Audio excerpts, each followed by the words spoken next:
My name's Adelle Onyango, and welcome to another episode of Legally Clueless. No, seriously, I have no clue what I'm doing, but I'm pretty sure I'm not the only one.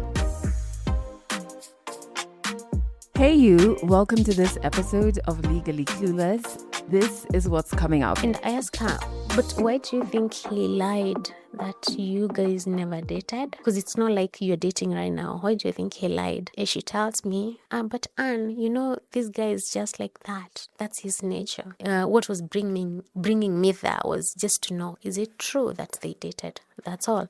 And I've gotten my answer. So at this point, I'm satisfied. I know this guy lied. So I go back to my hostel. I text him. I call him, tell him that I talked to Maggie. And at this point, he accepts. He says, yeah, we dated. Today we're beginning a new story, Anne's story. It's a 3-part story, and I'm really excited for you to hear this one because I think very many of us can relate.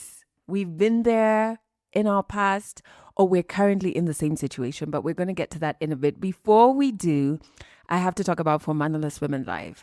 If you somehow missed the news, it is happening on the 26th of September, and you sold it out.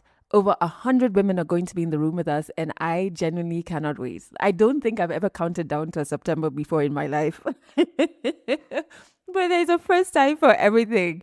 And I really want to kind of start peeling back some of the conversations we're going to be having on that day, because we're walking through our 30s, 40s, and 50s as African women in a shame-free way. And when we get to 30s, I really want to talk about what this decade actually teaches women. I am 37. I turned 37 in February. This has been my most illuminating decade yet. It's the decade I got divorced. It's the decade I started working on having stronger, healthier boundaries. It's the decade where I lost friendships. It's the decade where I've gained friendships. It's the decade where I've poured my heart into my business and started my business, because I started it when I turned 30. It's the decade I moved out of a city where I was born and brought up in, a little further out, and started building community for myself again. It's a decade where I have sat comfortably in the term child-free. I couldn't do that before. We really want to dive into not what we're told our 30s are supposed to look like, not the timelines that were passed down, but what actually happens when you get here. Identity, starting over, boundaries, oh my God, love. Guys, I've learned so much about love and how I want to be loved, career, motherhood, or child-freeness, shame, and the sometimes very uncomfortable process of trying to figure out which parts of your life you imagined for yourself are actually yours, doing that unlearning. A lot of us think certain things are what we want, but when we sit in silence and in the clarity that the 30s can bring you, we realize, hang on, I don't want that. It's just that I'd been told over and over that was the only way. We're definitely going there, raw, unfiltered conversations. And if you got your ticket, I cannot wait to have that convo with you in the room. So yeah, I just wanted to share because it's something that I've seriously been thinking about. But let's get into today's story. Our storyteller is Anne. And one of the first things Anne tells us is that she is incredibly curious. I love that because that's exactly me. But, this part 1 takes us to Anne's childhood, and a lot of what you're going to hear is going to build the foundation for where Anne is in her life now. When we're talking about love, when we're talking about soulmates, when we're talking about dating, and especially dating men. 100 African stories on Legally Clueless. Stories from Africa. My name is Anne. I consider myself a very curious person. Curious in ways that I love understanding how the universe works. I question every detail. Like how real, for example, how old are we, as people? And I also question such things even in the normal lives. Say, for example, there was a shot that went missing in my boyfriend's house. How did it go missing? So I question things and I find a way of just getting the answers. And sometimes I know what to do with the answers, and other times I don't know what to do with those answers.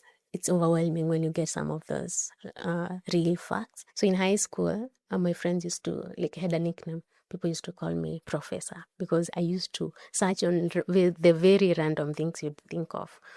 And that's basically me. So I grew up in the rural area in Nyeri, and I have three siblings.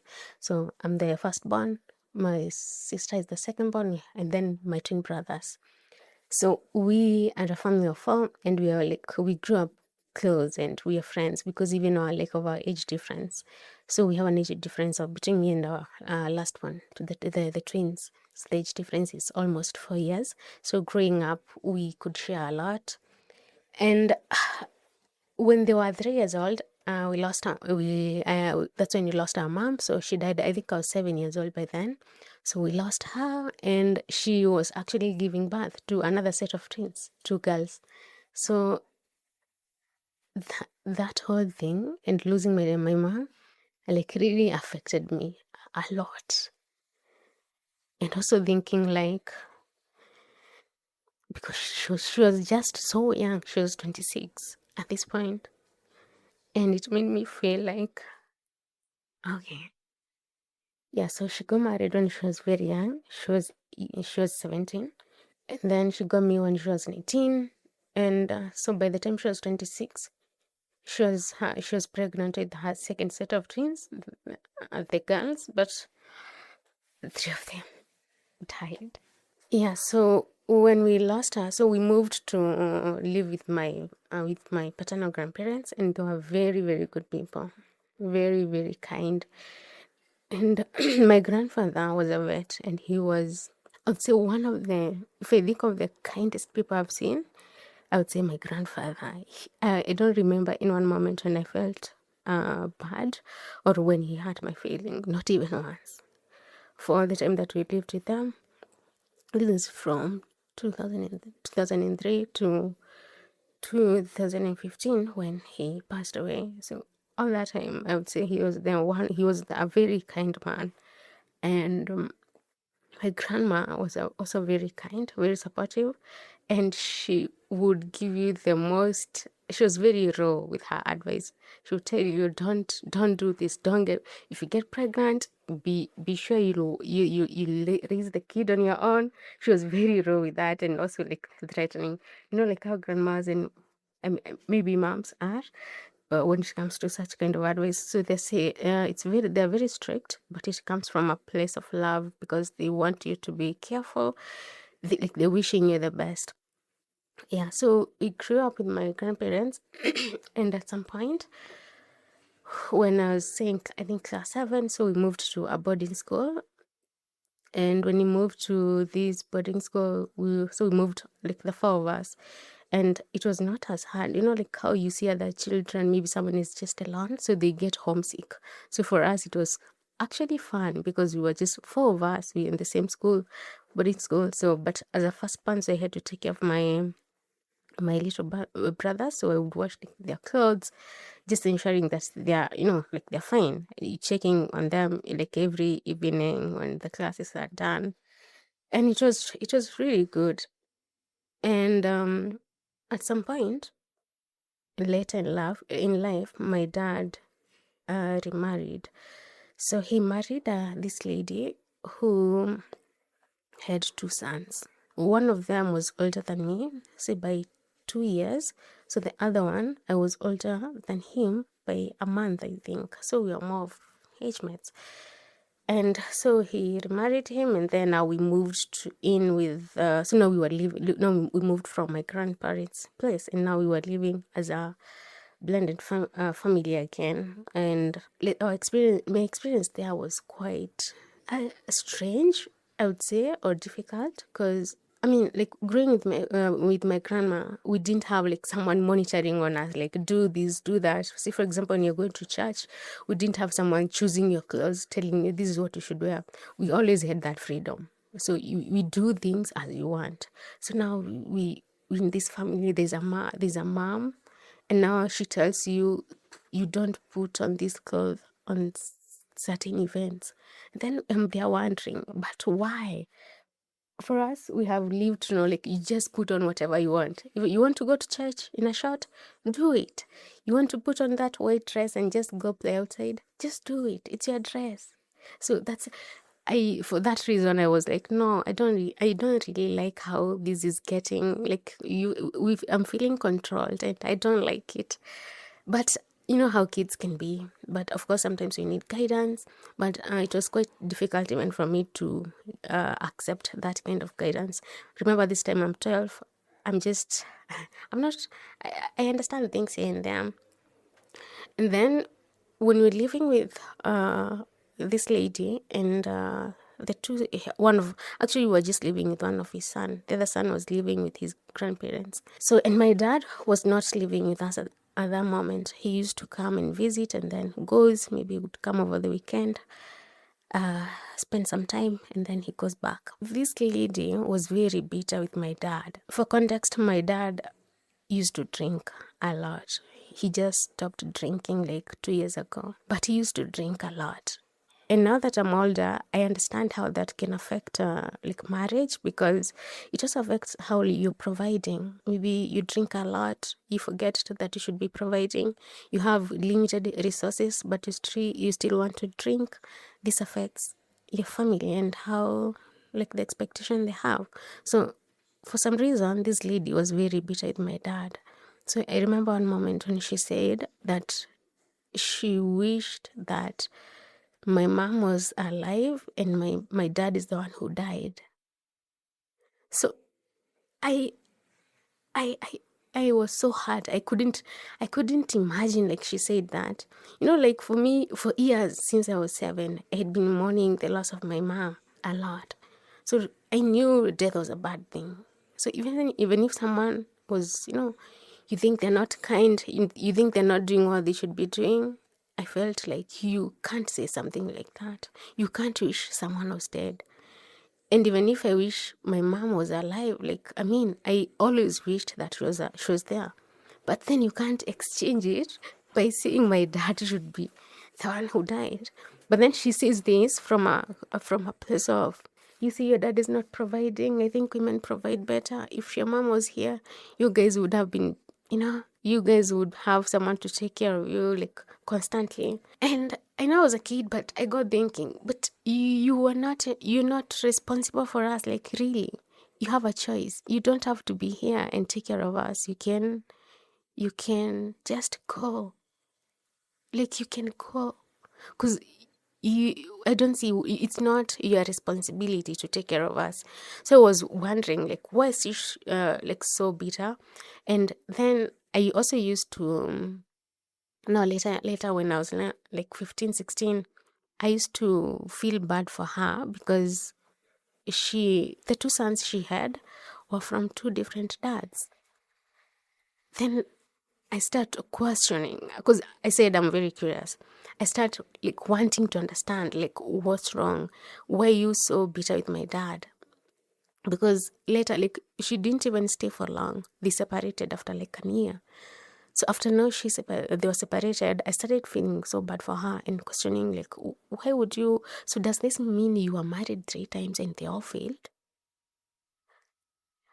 And these somehow, I started thinking of it from a perspective of what women go through. And like, for example, the first son, why did you have a son and you're not living with the father of this son? Why you not married to her? Then came in another man and you had another son. No, now you have 2 sons. And now you're getting married the third time to another man who has his own family, and now it fails. It doesn't even last a year. It made me question a lot. And at a young age, I started questioning, like, what do people look for when they're getting married? Because I believed, like, something like marriage should not fail. Like, that's what I believed in. Because I believed if you're getting married, you have thought about it, you have very good intentions about this person. And I also believed in, I used to believe in having a soulmate. Like, there's one person for everyone. And if you miss out on your soulmate, you'll never find another person whom you're compatible with. or even ready to spend their lives with them. So I got like really curious, like how do people identify the people they want to spend the rest of their lives with? It's one of those things that you never really get an answer. You just living, and you see patterns here and there, and then it reminds you of this thing that you have been thinking about, and life moves on. So after after she left, after they separated, so that's when we moved to live again with my grandparents, and I was really, really happy. I was actually very, very happy that they separated. Like, it's like I was praying for it. I was really, really happy because it made us feel, we loved our grandparents so much. So when we moved out to go and live with this lady, it was like breaking a family. For context, so when we lost our mom, like nobody ever talked about her. Like nobody ever sat us down and said, "This is what happened to your mom." So as a kid, you just grow up like thinking, like, where did she go? So at some point, I was convinced that she left because maybe my dad was alcoholic, but then she'll come back. Like that's what goes on in a kid who's 7 years old. They think of all random things. And because I remember even in school, especially when I was between 7 and 10, I used to fake stomachache a lot. And the reason why I faked stomachache is someone would ask me, Why are you crying?" And then because I didn't want to say, it's because I miss my mom, I would say I had a stomachache.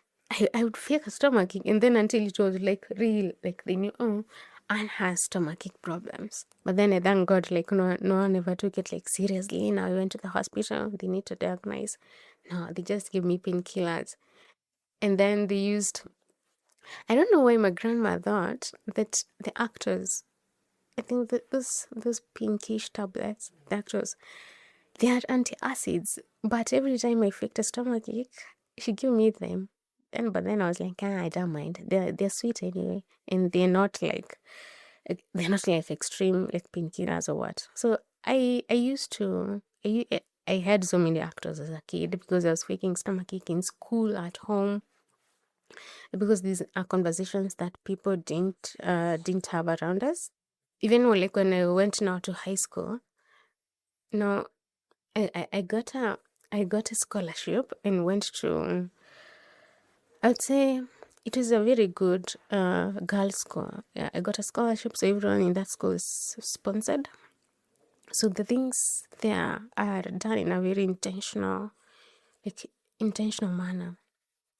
And we didn't have the pressure that most high school students, especially in the public schools, go through, which I find very unnecessary. See, for example, you are required to be in class by 4 a.m., 5 a.m. We didn't have that. So for us, it was very easy. You just need to be, maybe the first thing that you're required to do is just be in the dining hall by, I think it was 7 or 7:30. Take your breakfast and then go to class. So that meant you could even wake up at 6:30. So we didn't have a lot of pressure on you're required to do this and that. But of course, we on how our classes were managed, they were really managed well.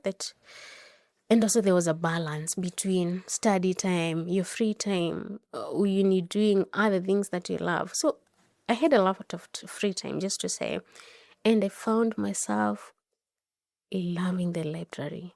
And here I could read so many. The library was so rich. We had so many books, and for this reason, and that's why I said, like, my classmates used to call me professor because I used to read random things. And at some point, I was like, oh my God, why can't I just spend this time? Like, I was very poor in languages, to be honest. But then things like sciences in mathematics, that's where I excelled. I never struggled to perform in, like, for example, mathematics. I've never struggled to get a good grade there. But then languages, I had a problem, and I would prefer used to read those random books rather than reading the actual coursework that we had.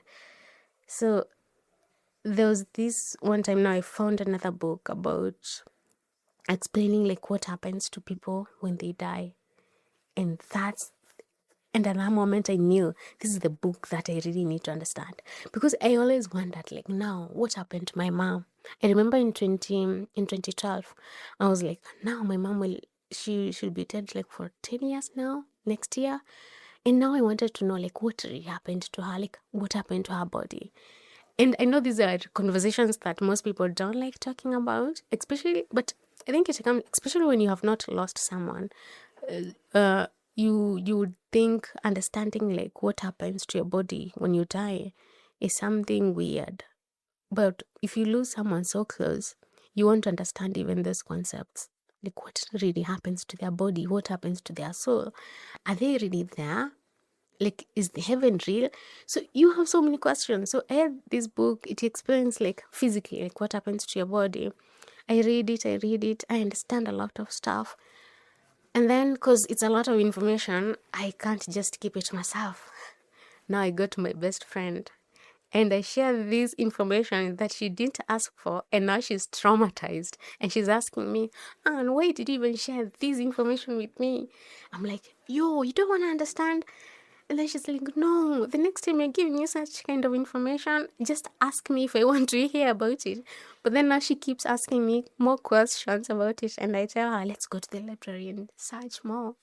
And then at this point, we also had, so the computer lab, there are a number of laptops and also tablets. So we had access to them as long as it's past 4 p.m. So between 4 and 7, you could have access to internet. So I used this time as well to just search like what really happens. And it got so much into me that I knew, like to some point I really wanted to, like how you say, maybe I need to go into a morgue and see like what really happens to bodies. Like, you're no longer scared of bodies.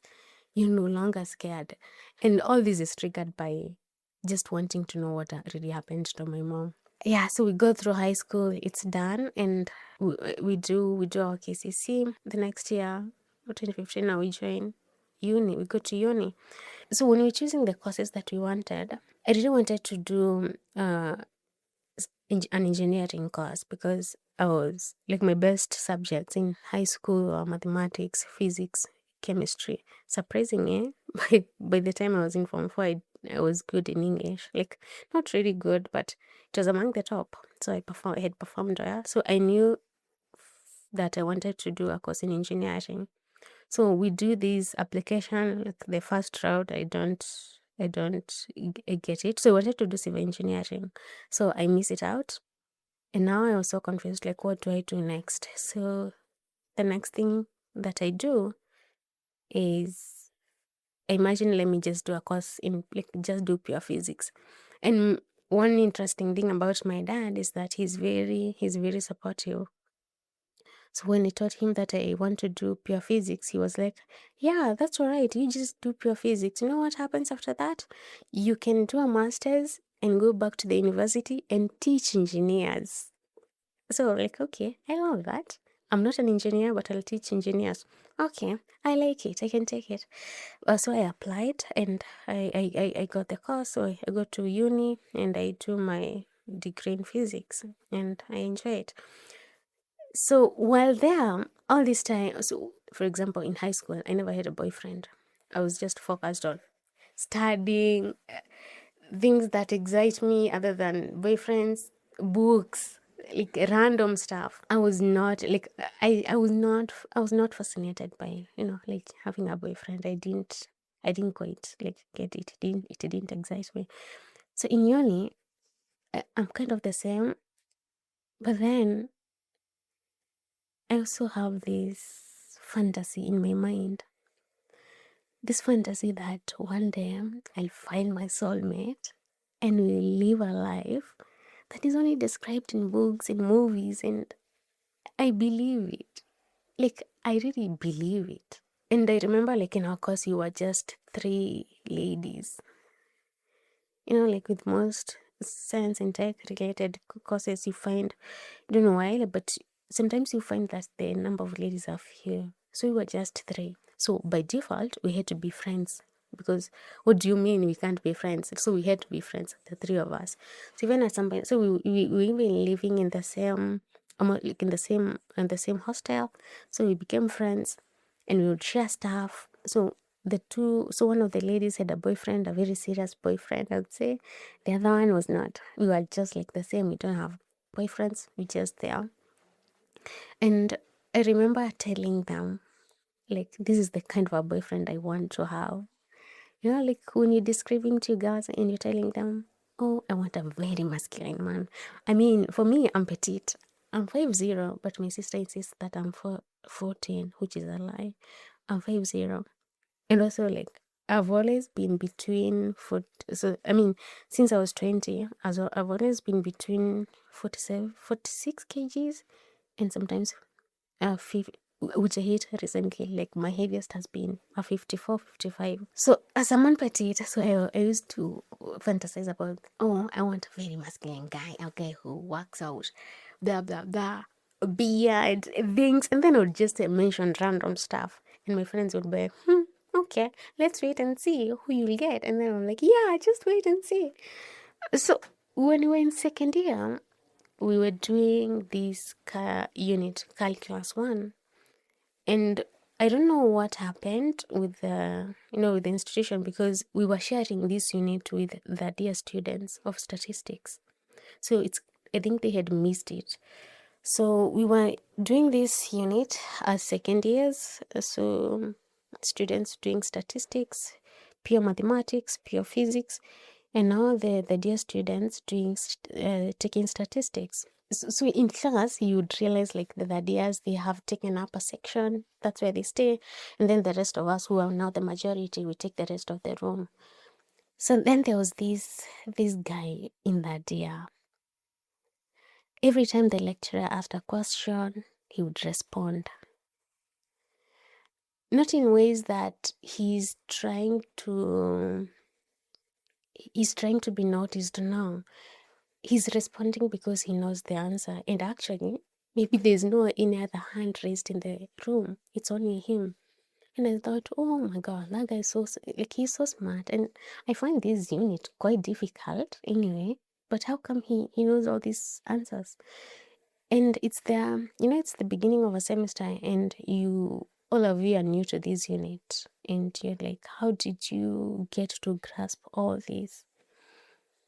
And honestly, I have a weakness towards like smart people, especially people who are smarter than me. Like I have a weakness. Even my best friend in high school, she had just to be someone who is very smart, like smarter than me. She was always the top. So I really, because I really love being around them. So this guy, I notice him, and then the semester continues next week again when you come for the same unit, because I think we had the same unit like once a week. So I notice him again, and I notice I think his dimples.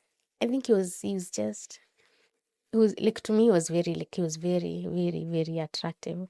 And I thought, oh my God, that guy is smart and attractive. Okay, all right, whatever.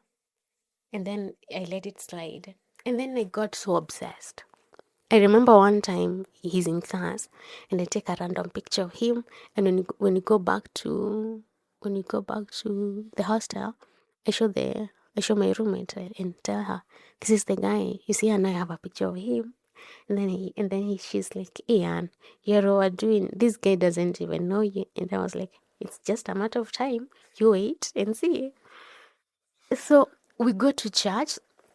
So we used to go to so there was a Catholic church around, so we used to go there. And when we went to church, I saw this guy there, and I was like, wait a minute, so you also come to church? And I'll be coming to church every Sunday. And every time we went to church, I would like, I mean, this friend of mine, her name is Rose. So we used to do like everything almost together. So we used to go to church together.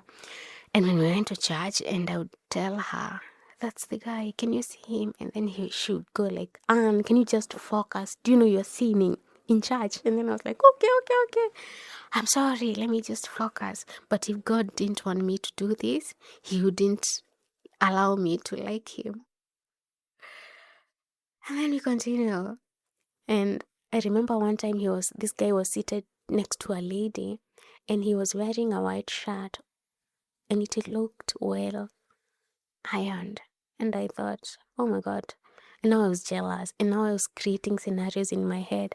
And I can't stop talking to Rose. And I was telling Rose in church, oh my God, I think this guy is dating that lady next to him. You see his shirt? I don't think a normal campus student can have his shirt that well ironed. Do you think a man can iron his shirt that well? And he's just a student and coming to church. Or do you think a lady is involved? And then Rose is there just breaking my heart and says, actually, he's married. That's his wife. And I feel so bad. So I'm like, okay. And it is light and life continues. So a few weeks later, so I realize he goes to Catholic church. I decide to, I'm like, to be honest, it's just a matter of time before I talk to him. So we have a WhatsApp group for the students. I mean for the students. So there's a WhatsApp group and I realize I'm like, wait a minute, I can get his number from this group. So I scrolled, I opened the group, I scrolled looking for his face, hoping that I'll find like his WhatsApp has his picture, like on like a profile picture. So I'm scrolling, and then I find it. I find his number. I see that face, and I'm sure that's his face. I save the number, and at this point, I'm having like butterflies, and I'm like, oh my God, I just got his number, and then I save it. Then, I think a day or two later, I was like, no, what do I do with this number? This guy doesn't know me, he doesn't know I exist, but I have his number, so what do I do? I can't call him because I don't know what to say. I can't text him because I don't know what to say. So at that moment, I thought I'll just voice call him. So, like how you just voice call him, like it rings for 1 second and you hang up. So that's what I did. And the idea was I will call him and then he'll get a missed call and then he will reach out. And then when he reaches out, I'll tell him, oh my God, I'm sorry, I misdialed. And that's what I did. He texted and called. I think he even called back and I told him, oh my God, I'm sorry, I think I misdialed from the church group. And that was it. And now he started talking to me. And that's how he started talking to me. And I'm like, oh, okay. And then let me see. I told him, I think I've seen you in class. You doing this. We sharing this unit. And then he's like, oh, yeah, we're sharing. And funny enough is that he also gets interested. And I'm like, okay. So we meet in a flicker. He was like, can I see you? Yeah, I can see you after class. And we meet just to say hi, what's your name? And tell him blah blah. It continues like that. And 2 weeks later, we're now talking every day. Not just talking, meeting every day. He meets me every day at school. Even when we don't have the units that we share what, he ensures that we meet every day. And I was now confused. From not knowing me to meeting me every day and you're intentional about it, that was scary. Like when you can want something so badly, but then when it happens, you start to doubt and you're worried, like, why is it happening? So I started overthinking. But I was like, okay, all right, I'll just overthink, but then, okay, nothing to worry about. Like, it's not doing something to harm myself or anybody. So I'll still continue meeting him. So I actually remember one day when he told me that when the second time we met, and we met, and then we were shaking our hands, and he told me that I held his hand for so long until he was like, hey, what's wrong with this one? Until he noticed. And when I think about it now, oh my God, like that was so embarrassing, because personally, I didn't even realize I was doing that. It was not something I had planned. I didn't even know it was happening. So he told me, like, he was like, oh my God, okay, I'll just let my hand go once she does. And it stayed for like almost a minute. And he was like, okay. So later on, he would ask if we want a date, and I was like, oh yes, this is what I've wanted since day one. Why? What do you mean if you want a date? Yes, yes, yes, yes, yes. And one thing about me is, you know how I think society and also like people say, if you like, you should be hard to get. Oh my God, me? No, whatever I'm easy to get. I'm not being hard. No, I can't play hard to get, especially because I want to. Like, what am I playing hard to get?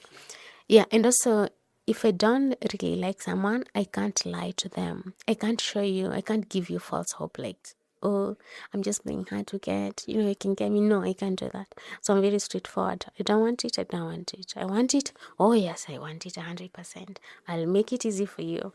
So so we skip that drama of can I date you, can I not date you? So we skip that drama straight into, oh yes, we can date. So we date. So this time I'm in second year. So we date. We see each other every day, every single day in school. Because when I think about it now, I'm like, is it that we had so much free time in uni that you'd manage to see someone every day, even over the weekends, weekdays, whichever, you see them every day. So we dated. So I mean, he was 1 year ahead of me. And when time came, now he completed school, and I was left there now in school. So the relationship continues, and he moves to Kisumu, and where he works for another company that is mostly supporting young graduates. So it's like a platform that trains them, and it is very specific on the training that they offer. So they offer training in uh, studies that require data analysis. So most of the people there are either mathematicians or statisticians. So those are the kind of people there. All of them may be people with below 3 years of experience. So they offer that kind of support to people. So he joins that company just to get, like once you graduate, you're just looking for sort of opportunities that can help you grow your networks, grow your skills. Even the money thing is usually not on the top of your mind. The money thing comes in, I mean, just when you need to pay the basics, like your rent, blah blah. Yeah, so he joins that company. I get an opportunity I visit him a number of times in Kisumu, and all this time when we're dating, yes, I love this guy with all my heart, and he's all to some extent I feel like he's my soulmate. I feel that way. But I also have some things that are guarding me. See, for example, going back to my story, like how I used to view women and what women can do. I used to think, and I still believe it, that people or a woman, like as a woman, you should just wait until marriage for you to have sex, to be intimate. I believed in that fully. And I felt like if that is misused, there are consequences that follow. Consequences that are so permanent. And I hate the permanence that comes with that. See, for example, if you get, I have so many, I mean, I have so many friends who got pregnant who say they happened to be pregnant. It was a mistake. I mean, we don't happen to be pregnant because pregnancy is not a cold. You can't happen to be pregnant. It's more of a decision. So I was very skeptical when it came to being like fully intimate with him because of things that I believed in. Say like my uh s- like my mom, how I used to think about her life. I used to think like, do you know, like literally, like the fact is my mom died because of sex. Like that was a fact. And I know these are you can look at it from different perspective. She died because of complications that came with pregnancy. Here you can blame the healthcare system. The healthcare system failed her. They're not able to they're not able to take care of her, look at her needs the way they're supposed to. Or you can even blame like her economic status, like she didn't have money to take care of herself. Say, for example, go to clinics as needed, as often as needed. But the baseline is she died because of a pregnancy. And what causes pregnancy? Sex. So for me, I was very negative about sex, to be honest. And then this other, so the second woman that my dad remarries, I used to judge her, and not that she rested, may her soul rest in peace, but oh my God, I used to judge her. I used to ask myself, by that time she was 30, and I knew she was 30 like when my dad married her. But then she had a kid who was, I think, 14, and then the other one who was my age, like 12. So I used to do the calculations and judge her, and judge, like really judge her. And I used to say, like, do even my dad is special to you? Like, is my dad special to you? Do you think like how you say like this is the love of my life? Do you see that? Like, can you say he's the love of your life and you have done so many other things with people? So I used to judge her, and I mean, I was just a kid. I used to judge her a lot, and I used to say, once I don't want to be, I don't want to be a woman like her, and also I don't want to be a woman. I love my mom. I have very few memories of her, but I love her, and I knew she would also say, I wouldn't want you to be like me, Anne. Yeah, I want you to make decisions that will not, I mean, decisions that will make your life better.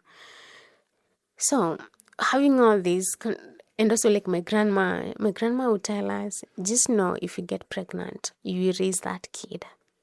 No one will, like, you'll have to clean them, ensure that they are fed. Just ensure that once you get pregnant, you are ready to take like full responsibility. And I would see it. And also like in high school. In high school, we had, and I know this can be very controversial, but it is very important. We had, so every time we were closing school, I mean, it's usually the April, August, December holidays. So before we went home, the last day in school, we would have this session where the teachers are just telling us, take care of yourself. And at the end, they would provide condoms, and they would take them to our hostels, and they would tell us, if you know you're going to have sex, you need to protect yourself. And if you know you have friends who are having sex, you need to take this protection to them. They need to protect themselves. And I'm saying it's controversial because you would think they're encouraging people to have sex, but they're not, because the reality is there are so many teenagers who get pregnant in high school. So you can't assume that they're not having sex and they're just like that.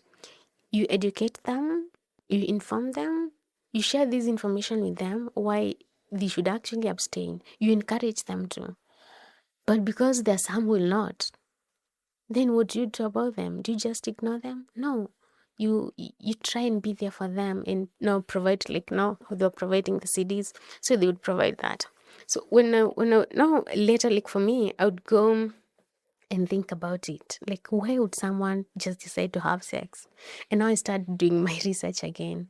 Like, why do people just want to have sex? Like, why can't you just finish school? Because as I mentioned, this school offers scholarship. And one of the rules is that if you get pregnant, that's the end of your scholarship. And I'm like, Jesus Christ, why would you risk losing your scholarship over sex? Because people still got pregnant. A few people still got pregnant. And when there was this one book that I was reading, and I can't remember the name, and it was saying on things that when you start doing, stopping them is one of the hardest thing to do. It's like like drugs. Say for example, you see how people struggle to say someone has been smoking cigarette or what, but then they need to stop. Stopping is not as easy. So I thought, and at that point I thought maybe girls just want to have this experience, one experience having sex, and then once they do, they don't know how to stop it. Like they don't know how to not do it the second time, the third time, the fourth time, and before they know it, it's part of them. It's part of the things that they do, and it's when it's part of what you do, you can't just be too careful sometimes, and that's how maybe you'll end up being pregnant, especially if you're not using very like especially if you're not on like very sophisticated family planning methods. So you can't just be too careful. And I'm saying all this to show you to show you why I was very strict on being intimate or having sex with my boyfriend. And because it comes with a lot of things that I was not ready for. So we dating, and so at some point, we have this discussion over and over again until it gets to a point where he says, "You know what? I'm ready to wait until marriage." And I'm like, "Oh my God, what a man! Perfect. Yes, let's wait until marriage." And now that's the that's the rule. We're waiting until marriage, and we're living by that. And I believe him actually. I believe him. Like when he says that, that's what he means. So just to go back a little bit, and now this builds on the story on. Yes, sometimes we research about things, we get information, and that information sometimes helps us make better decisions, and sometimes we don't even make better decisions. It leaves us more confused and broken. So once when we started dating, I had a group of friends saying, "Oh, there's this lady who is this guy's boyfriend," and I was like, "What do you mean this guy has a girlfriend here?" So I asked him. I had a few friends of mine saying this lady, just to give names, which are not a real name, Maggie is your girlfriend. And then he says, "No, I've never dated that lady." Okay. And then it slides. Because this is the kind of a person who is very calm. They're not loud, even on how they are a very calm person. So you tempted to think everything he's telling you is the truth. So I believe him. But then, because I'm a man and I can't just stay like that, I need to confirm if it's real. So I'm like, now I'm in a mission to find out if this guy can be trusted. And you know what? This is the right thing. Like this is the only thing that will help me know if he can be trusted. So I know the lady Maggie. So at this point I was in for there and we were living in the same hostel. So at this time we had moved to school's hostel. So I move and I know this lady Maggie. So I decide, let me just go talk to Maggie and ask her and hear from her. So I go to her room because I know her room. I knock, I find a roommate. She tells me Maggie is not there. And then I tell her, "Could you please let me know once she's back?" And I leave my phone number. And once Maggie is back, she calls me. I go to their room and we talk. And I'm not, like, from how I approached it, it's not like, "Oh, I'm fighting with this guy. I need to know that." I'm approaching her from a point of, "Hi, Maggie. I have started dating this guy, and he says that you guys never dated, but I heard a group of people saying that you are his girlfriend, and I just wanted to know if it's true. I mean, like, I'm just interested in truth. If a man is lying to me." And then we talk. Maggie confirms that she was dating this guy. No, they had broken up like a semester ago. Because even what I was asking him, was, "Is it true that you dated Maggie?" The question was, are you dating her now? The question was, is it true that you are dating Maggie? And then he says, no, I've never dated that lady. So I was not concerned like he's cheating now. I'm concerned about, are you telling me the truth about your past? Because it really matters to me. Be honest with me. So I asked Maggie and she confirms that yes, indeed, we dated and we broke up a semester ago. And I ask her, why did you break up? So she doesn't go into details, but she tells me we broke up when we, because last semester I had deferred and I was not here, I was not around, and that's when we broke up. So, okay. And I ask her, but why do you think he lied that you guys never dated? Because it's not like you're dating right now. Why do you think he lied? And then she tells me, but Anne, this guy is just like that. He's just like that. That's his nature. So I don't ask, at that moment, I don't ask, what do you mean he's like that? Like, what do you mean? I don't find the details because what was bringing me there was just to know, is it true that they dated? That's all, and I've gotten my answer. So at this point, I'm satisfied. I know this guy lied. I don't see why Maggie would lie that she dated him, and I don't see why people around would be saying the same thing. So it most likely he's lying. So I go back to my hostel. I text him, I call him, he didn't, and I tell him that I talked to Maggie. And at this point, he accepts. He says, yeah, we dated. And I ask him, but why did you lie that you never dated her? Then he says, to protect you. What do you mean to protect me? I was just interested in knowing the truth. What are you protecting me from? And the fact that I'm already asking, it means I have some information. Catch more African stories in the next episode of Legally Clueless. I told you very many of us can relate with Anne's story. Maybe that's not our reality right now, but we may have lived variations of that reality in our past. You know what I mean?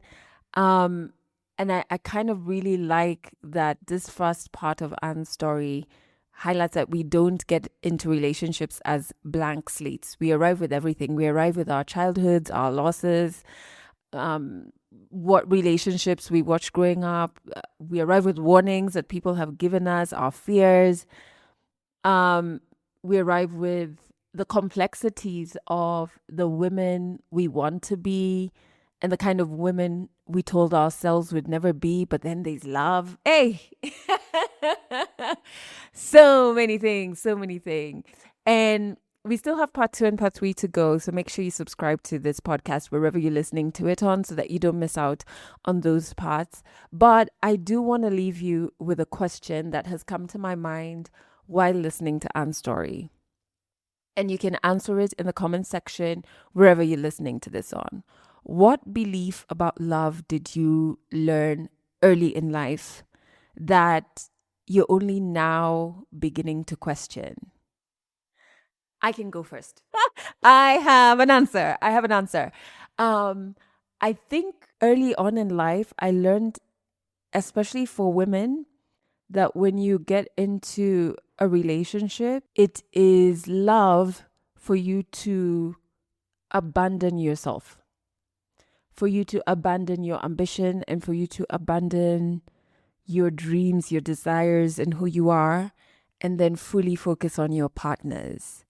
This lesson is taught in media. If you think about movies, songs, but also the church, you're the helper. I'm not only now beginning to question it, I think I started to question it in my late 20s and realize, because I love my ambition, because I love dreaming up and creating a life that I've always wanted, I started to resent who I would become in relationships because there was a lot of self-abandonment that I had been taught through conditioning, that self-abandonment was love. It is not, and I'm very happy I had learned that. Because then it's made it easier for me to know which relationships I shouldn't be in. And I don't only mean like serious relationship, like, okay, we're exclusive, we're together, whatever. I also mean casual relationships, if it's just a casual sexual relationship. I also mean friendships, and really my interactions with men on those fronts. So, a casual relationship or a deep relationship or friendship with a man. I now know that self-abandonment is not love. It really is not. It's harmful. But anyway, I want to hear your answers, or rather read your answers. So, what belief about love did you learn early in life that you're now beginning to question? Next week, we're going to continue with part 2 of Ann's story, because now that she's discovered the first lie, the question then becomes, what does she do with the truth that she's discovered? However, if Anne's story has made you feel like you have a story that you want to share, check out our show notes for this episode. There's a storyteller form, fill it out, and we will get back to you. And you're an African woman, you've got a story, it is valid, we want to hear it. Remember, new episodes of For Mannerless Season 6 are out every Thursday on our YouTube channel, so catch up on those. Again, our YouTube is linked in the show notes. Thank you so much for listening to this episode to the very end. I truly appreciate you. And I know and believe that you have every single thing that it takes to heal. That's it for this episode of Legally Clueless. You can share this podcast with your friends. You can keep it for yourself. I'm not judging. Just make sure you're here next week for the next episode.